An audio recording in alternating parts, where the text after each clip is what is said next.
وَيَسْتَفْتُونَكَ اور فتویٰ مانگتے ہیں آپ سے فِي النِّسَاءِ عورتوں کے بارے میں قُلِ اللَّهُ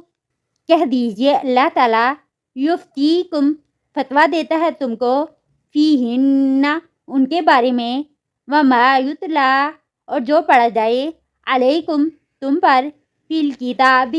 کتاب میں سے فی یتامی النساء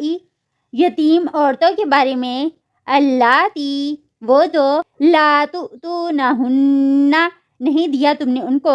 ما کتبہ جو لکھا گیا لہن ان کے لیے وترغبون اور تم رغبت رکھتے ہو ان تنکحوہن کہ تم نکاح کرو ان سے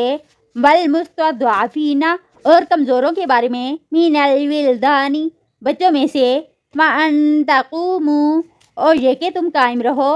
لیلیتامی یتیموں کے لیے بالقسط انصاف کے ساتھ وما تفعلوا اور جو بھی تم کرو گے من خیر نیکی میں سے بھلائی میں سے فإن اللہ تو بے شک اللہ تعالیٰ کانا ہے بھی اس کو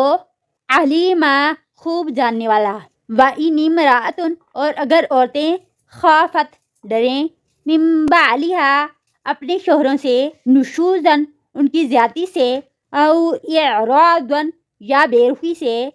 فلا جناح تو نہیں کوئی گناہ علیہما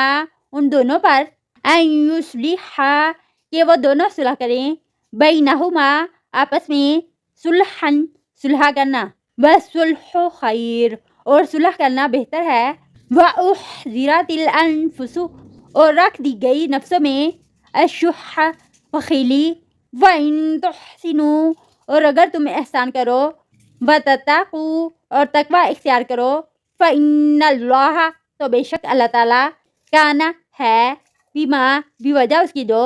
تعملون تم عمل کرتے ہو خبیر و باخبر ولن تستطيعوا اور ہرگز نہیں تم استطاعت رکھ سکتے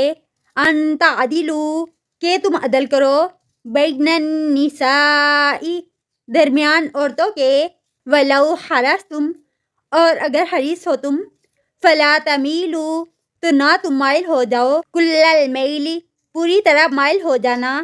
فتذروها تو تم چھوڑ دو اس کو کالمعلقۃ لٹکتی ہوئی وإن تصلحوا اور یہ کہ تم اصلاح کرو وتتقوا اور تقوی اختیار کرو فإن اللہ تو بے شک اللہ تعالیٰ کانا ہے غفور الرحیم بخشنے والا بہت مہربان